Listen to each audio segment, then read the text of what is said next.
जय श्री राधे कृष्ण।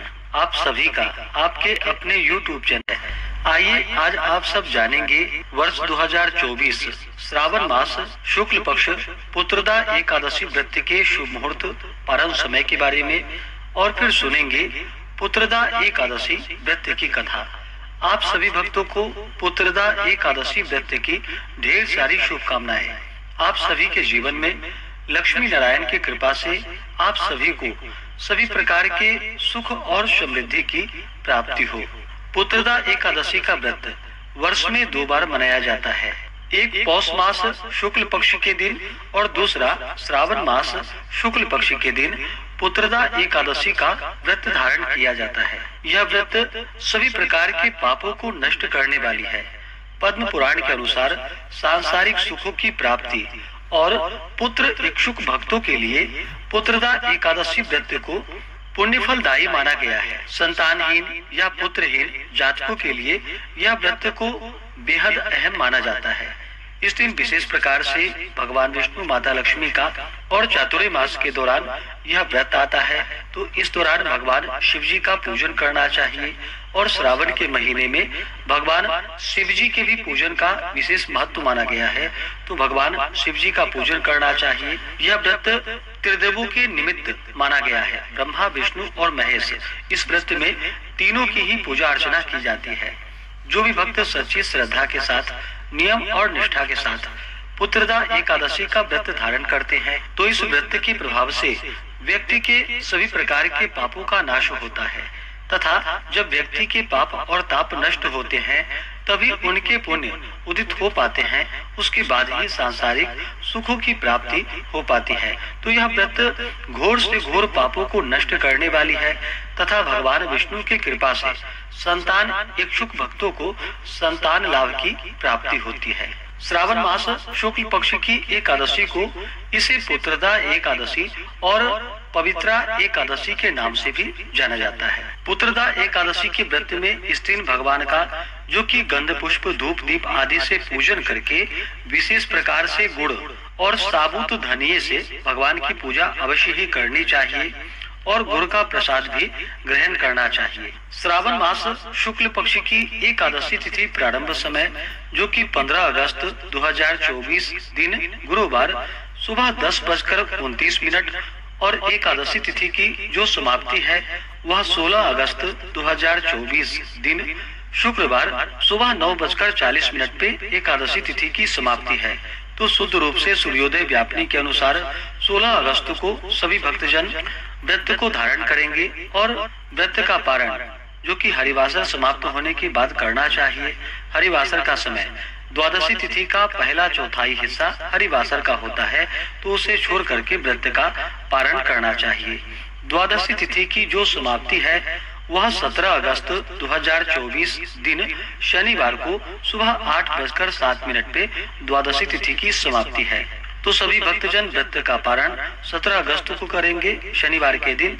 इस दिन पारण का जो समय होगा 17 अगस्त को, वह समय सुबह 5:51 से सुबह 8:05 तक सभी भक्तजन व्रत का पारण कर लेंगे। पुत्रदा एकादशी व्रत का पारण, जो कि दुर्वा दलेन पारणम, यानी कि दुर्वा दल से व्रत का पारण है, यह संभव ना हो पाए तो आप जल, फल या तुलसी दल से व्रत का पारण करें। एकादशी तिथि के दिन 16 अगस्त को ब्रह्म मुहूर्त का समय सुबह 4:22 से सुबह 5:05 तक होगा। सूर्योदय का समय सुबह 5:32 और सूर्यास्त शाम 6:32। राहु काल का समय 16 अगस्त को सुबह 10:24 से दोपहर 12:02 तक होगा और 17 अगस्त को राहु काल का समय सुबह 8:47 से सुबह 10:25 तक होगा।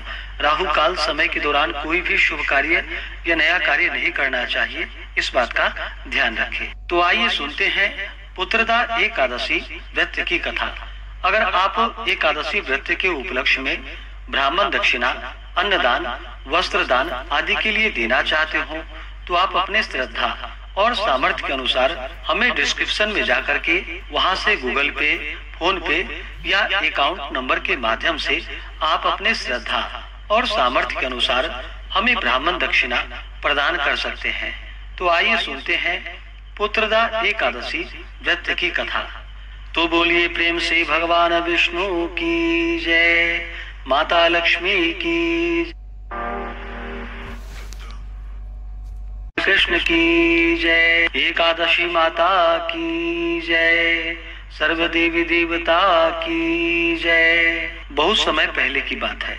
एक बार युधिष्ठिर ने भगवान श्री कृष्ण से कहा कि हे केशव, श्रावण मास के शुक्ल पक्ष की एकादशी का क्या नाम है और इसका क्या महात्म्य है, कृपा करके आप मुझसे कहिए। श्री कृष्ण जी बोले कि हे राजन, अब आप ध्यान पूर्वक इसकी कथा सुनो। द्वापर युग में राजा महिजीत, जो कि महिष्मती नगरी में राज्य करता था, परंतु पुत्र न होने के कारण वह अत्यंत दुखी रहता था और पुत्र प्राप्ति के लिए अनेक प्रकार के प्रयत्नों को करता था। अनेक प्रकार की चेष्टाएं करने पर भी उसको आनंद देने वाला पुत्र रत्न प्राप्त नहीं हुआ। तो राजा ने अपनी वृद्धावस्था को देखकर एक दिन अपनी सभा में अत्यंत ही चिंतित होकर प्रजागणों को संबोधित करके कहा कि हे प्रजागणों, मैंने इस जन्म में जहाँ तक मुझे ध्यान आता है मैंने कोई पाप कार्य नहीं किया और न प्रजा से अत्याचार पूर्ण कभी धन को लेकर अपने अर्थकोष में धन संचित किया है, न किसी की धरोहर का हरण किया है, बल्कि अपने प्रजा का पालन पुत्र के सदृश मैं कर रहा हूँ। धर्म कार्य के द्वारा पृथ्वी को भी अपने वश में कर रखा है।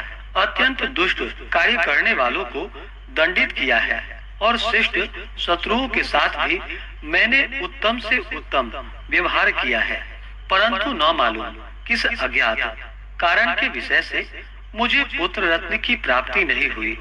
इस पर आप लोग ध्यान पूर्वक विचार कीजिए। इस प्रकार राजा के आर्त और पुरोहित जन आपस में सम्मति करके राजा के कल्याण के निमित्त वन में गए और मुनियों के आश्रमों को ढूंढते हुए इधर उधर वन में भ्रमण करने लगे। उसी वन में उन्होंने अत्यंत ही घोर तपस्या करते हुए निराहार जितात्मा जित क्रोध महात्मा लोमस मुनि का दर्शन किया, जो कि सर्व धर्म तत्ववेत्ता एवं सर्व शास्त्र पारंगत दीर्घायु थे, जिनके की कल्प के अंत में केवल लोम ही गिरते थे। इसी कारण से उनका नाम लोमस पड़ गया। इस प्रकार उन त्रिकालज्ञ महात्मा लोमस को देखकर सब लोग अत्यंत ही हर्षित होकर उनके निकट जाकर यथोचित रूप से उन्हें प्रणाम किया और उनके पास स्थित हो गए। लोमस मुनि ने सब लोगों को देखकर यह प्रश्न किया कि आप लोग यहाँ पर किस कारण से आए हो और यहाँ पर क्यों स्थित हो गए हो। तब सब मुनियों ने कहा कि हे महाराज, हम सब लोग अपने कष्ट से निवृत्त होने के लिए आपके शुभ स्थान पर आए हैं। वह कष्ट यह है कि हमारा महिजीत नामक राजा, जो कि अत्यंत ही धर्मात्मा है, परंतु वह पुत्रहीन है। इस दुख से उसे अत्यंत ही व्याकुल देखकर आपके शरण में तपस्या करने के हेतु हम सब एकत्रित हुए हैं। राजा के अहोभाग्य से हम सब लोगों को आपका दर्शन प्राप्त हुआ है, क्योंकि महात्मा एवं मुनियों के दर्शन मात्र से ही मनुष्यों के कार्य सिद्ध हो जाते हैं। अस्तु, अब आप हम लोगों के ऊपर कृपा दृष्टि करके इस प्रकार का उपदेश करिए कि जिससे हमारे धर्मात्मा राजा का कार्य सिद्ध होकर उसका कल्याण होवे। प्रजाजनों की इस प्रकार बातें सुनकर क्षण भर तक ध्यान मग्न होकर राजा के पूर्व जन्म के वृतांत को समझकर लोमस जी ने कहा, यह राजा पूर्व जन्म में अत्यंत ही घोर पापी और महादरिद्र जाति का वैश्य था। अपने व्यवसाय के हेतु इस नगर से उस नगर में और उस नगर से दूसरे नगर में इसी प्रकार बराबर भ्रमण किया करता था। एक समय की बात है कि ज्येष्ठ मास के शुक्ल पक्ष की एकादशी को मध्याह्न काल के समय प्यास से अत्यंत व्याकुल होकर जल के लिए कोई उत्तम स्थान को ढूंढने लगा। संयोगवश उसको एक अत्यंत ही उत्तम और स्वच्छ जलाशय दिखाई पड़ा। उसको देखते ही जल पीने की इच्छा से उसके समीप गया। उसी समय एक कुछ ही दिनों की ब्याही हुई गौ, जो कि अपने बछड़ों के साथ लिए हुए उसी जलाशय पर आकर जल पीने लगी। उस समय इस बनिए ने उस जल पीती हुई गौ को हटाकर स्वयं ही जल को पिया। इसी पाप के कारण वह निसंतान है, परंतु कुछ पूर्व जन्म के पुण्य के प्रताप से उसको राज्य की प्राप्ति हुई है। मुनि जी की ऐसी बातें सुनकर प्रजाजन और पुरोहितों ने कहा कि हे महाराज, हम लोगों ने पुराणों के द्वारा इस प्रकार सुना है कि पुण्य कार्य करने से पाप नष्ट हो जाते हैं। सो आप कृपा करके इस प्रकार पुण्य का उपदेश करिए कि जिससे पाप नष्ट होकर राजा महीजीत को पुत्र उत्पन्न हो। तब लोमस ऋषि ने कहा कि हे मनुष्यों, श्रावण मास के शुक्ल पक्ष की पुत्रदा नामक एकादशी का व्रत तुम लोग करो और नियम पूर्वक पूजन इत्यादि करके रात भर जागरण करो तथा उसका सब फल अपने राजा को प्रदान कर दो, तो उस राजा को पुत्र उत्पन्न होगा। इस प्रकार लोमस ऋषि द्वारा व्रत के विधान और फल को सुनकर सब लोगों को अपार आनंद की प्राप्ति हुई और सब लोग अपने अपने घर को लौट आए।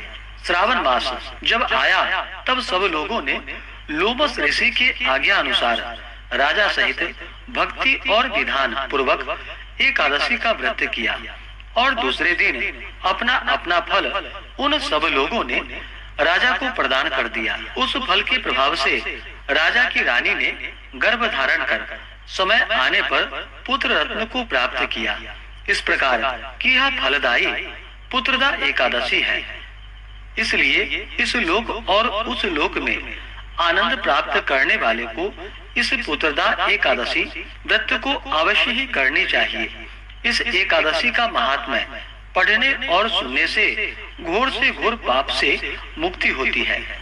तो बोलिए प्रेम से भगवान विष्णु की जय, माता लक्ष्मी की जय, एकादशी माता की जय, भगवान श्री कृष्ण की जय।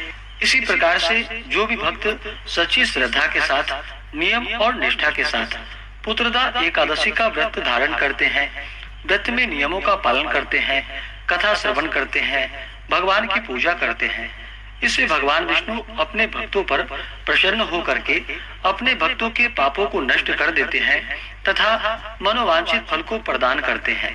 जो भी भक्तजन एकादशी का व्रत धारण करने वाले हैं, उन्हें एकादशी व्रत के लिए जो कि 10वीं के दिन से ही व्रत में नियमों का पालन करना चाहिए। 10वीं तिथि के दिन पुत्रदा एकादशी व्रत के लिए कहा गया है कि मध्याह्न काल के समय में ही हविष्यान्न भोजन ग्रहण करना चाहिए, यानी कि जौ, गेहूं, मूंग, शक्कर, घी, सेंधा नमक आदि का प्रयोग करके जो कि भोजन ग्रहण करना चाहिए।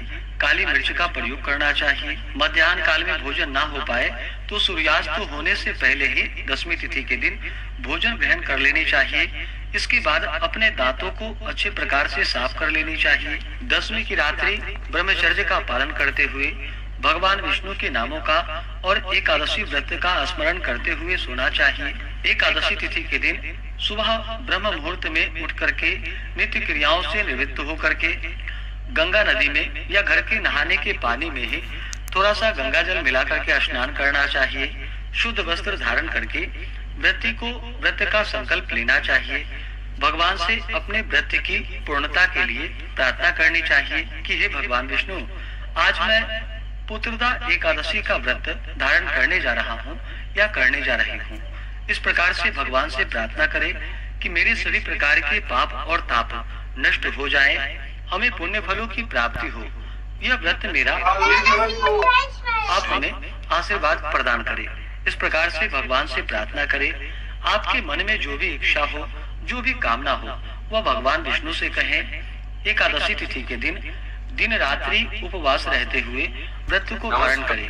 जो उपवास नहीं रह पाते हैं, जिनका स्वास्थ्य सही ना हो, तो आप एक समय फलाहार ग्रहण करके व्रत को धारण करें और इस दिन भगवान का सुबह और शाम के वक्त पूरे विधि विधान के साथ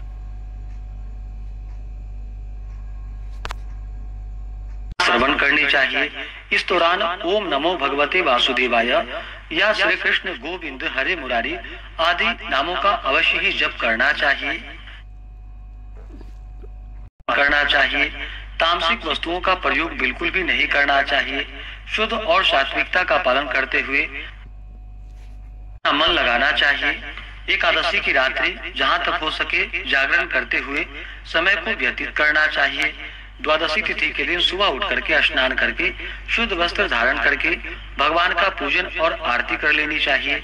इसके बाद ब्राह्मणों को भोजन करवाएं, ब्राह्मणों को दान और दक्षिणा दे, गरीबों को भोजन करवाए और फिर समय के अनुसार व्रत का पारण करना चाहिए। इससे भगवान विष्णु अपने भक्तों पर अति प्रसन्न होते हैं और अपना कृपा प्रदान करते हैं। तो आशा करता हूँ कि यह जानकारी आपको अच्छा लगा हो। ऐसे ही ज्ञानवर्धक जानकारियाँ प्राप्त करते रहने के लिए, व्रत पूजा के बारे में जानने के लिए, कथा को सुनने के लिए चैनल पे अगर आप पहली बार आए हैं तो चैनल को लाल बटन दबा करके सब्सक्राइब करें, साथ में बेल आइकन घंटी को दबाएं ताकि आने वाली वीडियो का नोटिफिकेशन आपको समय से मिलता रहे। वीडियो को लाइक करें, शेयर करें, सुखी रहें और स्वस्थ रहें। जय श्री राधे कृष्ण। धन्यवाद।